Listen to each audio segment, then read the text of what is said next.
বাংলা আবারও বঞ্চিত। মোদি সাহেব, এভাবে আর কতদিন চলবে?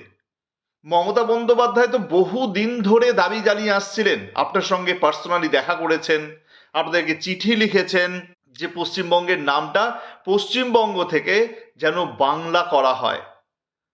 3বার বিধানসভায়, রাজ্য বিধানসভায় পাশও হয়েছিল, কিন্তু তারপরেও আপনারা কোনো পদক্ষেপ করেননি। আপনারা যা যা দাবি করেছিলেন, যা যা চেয়েছিলেন, সেই সমস্ত কিছু পাঠানো হয়েছিল, কিন্তু তারপরেও আপনারা কিন্তু আপনাদের জায়গা থেকে সরেননি। বরং আজকে আপনারা কি করলেন?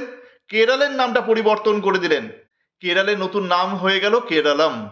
এটা তাদের দীর্ঘদিনের দাবি ছিল এবং আমরা সমর্থন করি যে আপনারা তাদের দাবিটা রেখেছেন, মান্যতা দিয়েছেন।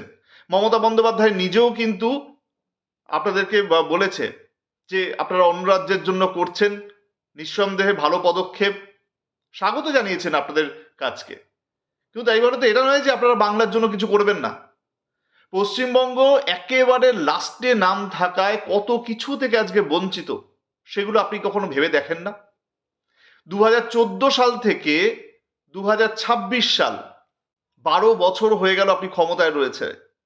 এই 12 বছরের মধ্যে আপনার কাছে এই যে 3বার বিধানসভায়, রাজ্য বিধানসভায় পাশ করানো থেকে শুরু করে আপনাকে পার্সোনালি চিঠি লেখা, আপনার কেন্দ্রীয় সরকারকে চিঠি লেখা, তার সঙ্গে আপনার সঙ্গে যখন তিনি দেখা করেছেন বেশ কয়েকবার, তখনও দাবি জানিয়ে এসছেন। আপনারা শুধু বলে গেছেন, আপনি শুধু, আপনারা বলবো না, আপনি শুধু বলে গেছেন হচ্ছে, হবে, দেখছি, দেখব। কবে সেটা? অন্তত ভোটের মুখে অন্তত সেই কাজটা তো করতে পারতেন। তাতে যদি 2% বেশি ভোট আপনারা পেতে পারতেন, যদি দুটো বেশি বিধায়ক আপনারা পেতে পারতেন, কিন্তু আপনারা সেটা করছেন না। এর কারণটা কি? একটু কি খোলসা করবেন?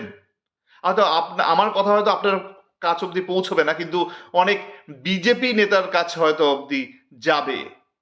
তারা যদি আমার হয়ে, রাজ্যের হয়ে এই দাবিটুকু আপনার কান অব্দি পৌঁছে দেন, তাহলে অত্যন্ত খুশি হব। আর শুধু তাই নয়, তারপরে যেদিন আপনি সত্যি শিলমোহরটা দেবেন, সেদিন অন্তত পশ্চিমবঙ্গের বহু মানুষ আপনাকে ধন্যবাদ জানাবে একসঙ্গে। মনে রাখবেন।